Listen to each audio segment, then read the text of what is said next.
Osmania university non teaching ఉద్యోగులు దీర్ఘకాలిక ఉద్యోగుల సమస్యలను పరిష్కరించాలని డిమాండ్ చేస్తూ వారం రోజుల పాటు నిరసన కార్యక్రమాలు చేపడుతున్నామని నాన్ టీచింగ్ కాంట్రాక్ట్ ఉద్యోగుల సంఘం అధ్యక్షుడు సూర్యచందర్ తెలిపారు.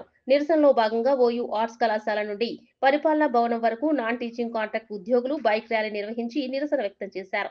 ఈ సందర్భంగా వారు మాట్లాడుతూ దీర్ఘకాలికంగా పనిచేస్తున్న నాన్ టీచింగ్ కాంట్రాక్ట్ ఉద్యోగులకు మినిమం టైమ్ స్కేల్ ఇవ్వాలని, రిటైర్మెంట్ మరియు మరణించిన కాంట్రాక్ట్ ఉద్యోగులకు కనీసం 5 లక్షల గ్రాట్యుటీ ఇవ్వాలని డిమాండ్ చేశారు.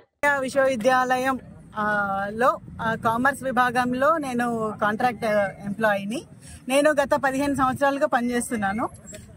ఇక్కడ మాకు ఉన్న సమస్యలు ప్రభుత్వానికి తెలియజేయడానికని మేము కొన్ని నిరసన కార్యక్రమాలు ఇక్కడ మొదలు పెట్టడం జరిగింది. అందులో భాగంగా ఈరోజు బైక్ ర్యాలీ చేయబోతున్నాము. దీని తర్వాత కొన్ని కార్యక్రమాలు రేపు మహా ర్యాలీ అని చెప్పేసి ఇంకా మానవహారం అని ఇంకా కొన్ని కార్యక్రమాలు చేస్తున్నాము.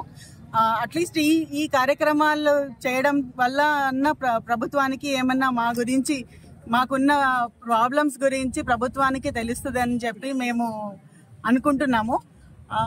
ఇక్కడ ఉన్న వైస్ ఛాన్సలర్ గారు ప్రభుత్వానికి ఏమంటారు అంటే మాకు వ్యతిరేకంగా లేరు అని మాతో అంటున్నారు. మళ్ళీ మేము ప్రభుత్వానికి వెళ్తే వాళ్ళు ఏమంటున్నారు, మీ వైస్ ఛాన్సలర్ దగ్గర మీ చేతిలోనే ఉంది, మీ వైస్ ఛాన్సలర్ చేతిలోనే ఉంది, అంతా మీరు ఏం కావాలన్నా మీ అటానమస్ బాడీ కనుక మీ వైస్ ఛాన్సలర్ గారికి అన్ని హక్కులు ఉన్నాయి, మీకు పర్మనెంట్ చేయాలన్నా ఏం చేయాలన్నా వారికే ఉన్నాయి అని ప్రభుత్వం చెప్పిన మాట. ఇక్కడ వచ్చి అడిగితే మమ్మల్ని ప్రభుత్వం దగ్గర తెచ్చుకోండి అంటున్నారు, ప్రభుత్వం దగ్గరికి వెళ్తే ఇక్కడ తెచ్చుకోండి అంటున్నారు.